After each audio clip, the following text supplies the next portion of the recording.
This episode of The Memory Palace is brought to you by Article. We are big fans of Article here at The Memory Palace. This room of the palace, the ballroom where I'm sitting right now, it's palatial, trust me, is lit beautifully by a legit beautiful lamp from Article. This stuff is of extraordinarily high quality.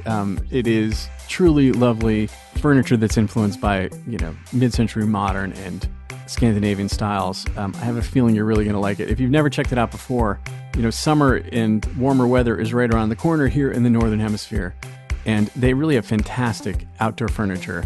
It's totally worth checking out. Go to article.com and take a look. The stuff looks great, and it is made with all these outdoor-friendly materials like teak and acacia wood and granite and galvanized steel and rattan, and it comes to you with a flat delivery fee of $49, regardless of what you're buying and how big the order is. So go to www.article.com/memorypalace and get $50 off your first purchase of $100 or more. That is www.article.com/memorypalace. Go check it out.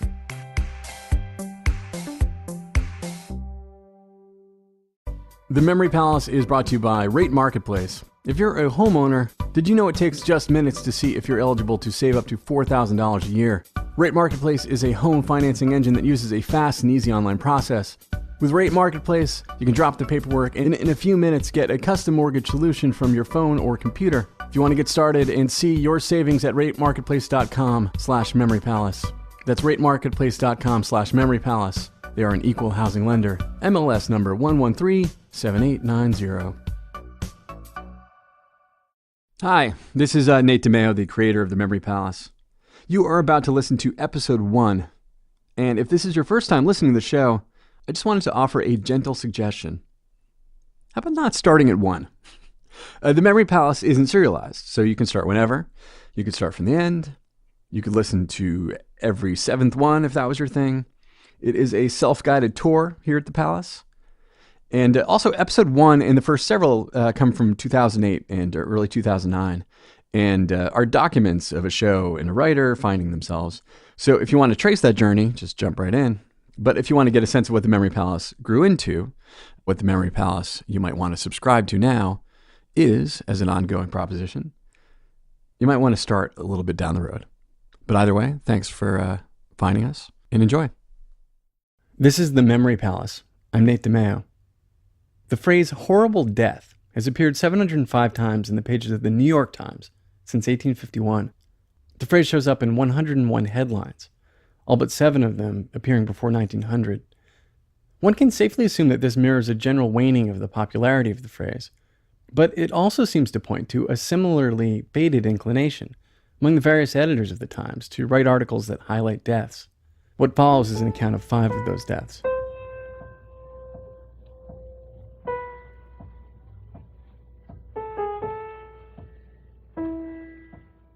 On December 9th, 1888, Michael Liskey was working an overnight shift in a coal-breaking plant in Wilkes-Barre, Pennsylvania. The immense steel cogs that they used to break down the coal got jammed. Liskey reached in to clear it.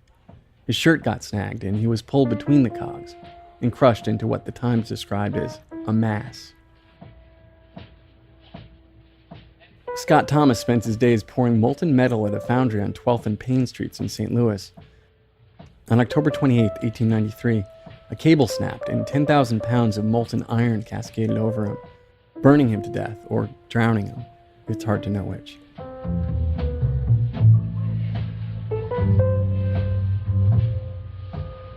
Frank Hamilton was a resident at the Ohio Institute for the Deaf and Dumb in Waynesburg in Stark County. On Thursday morning, October 11, 1886, an attendant placed Hamilton in a bath and turned on what he thought was the cold water. He left the room. It turned out it was the hot water. And since Hamilton couldn't speak, he couldn't cry out. He died 3 days later. He was 7 years old.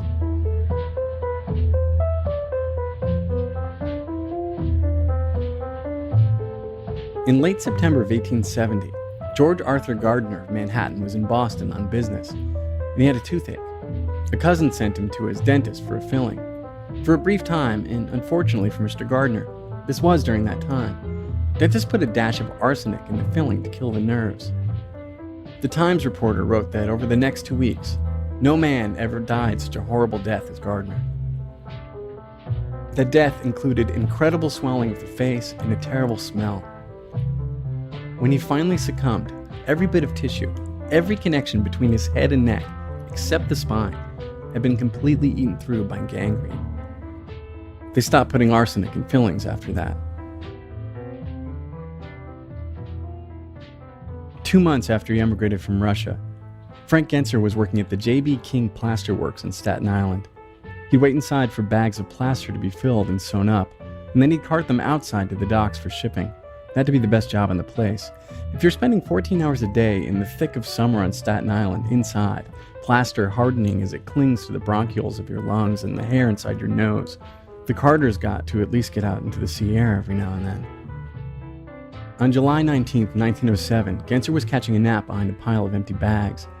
As a joke, one of the other workers tied a rope to one of his legs and an arm, and then threw the other end of the rope around this machine that circled 8 feet above the floor, moving filled bags from one part of the plasterworks to another.